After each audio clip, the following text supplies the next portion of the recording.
Hey folks, let's talk about args and k-args, the secret to writing flexible functions. Sometimes you don't know how many arguments a function will receive. That's where arg comes in. The asterisk means packing all remaining arguments into a tuple. So inside your function, args is a tuple you can loop through. Then there's k-args, double asterisk. It does the same thing but for keyword arguments, packing them into a single dictionary. Here's the naming convention.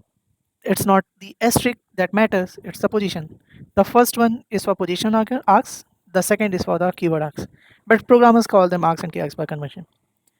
You can combine regular parameters with args and k-args in the same function. Regular parameters first, then args, and then k-args. Well, we have created a flexible function which takes the regular parameters, then args and k-args and print them out.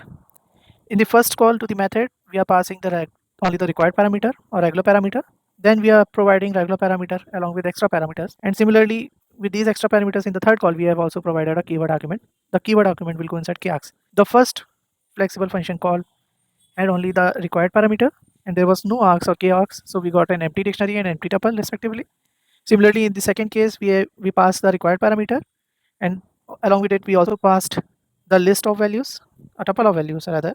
What method did, it converted the first to the required parameter, the second and third parameter, which were not keyword argument, became a tuple or came inside a tuple in args.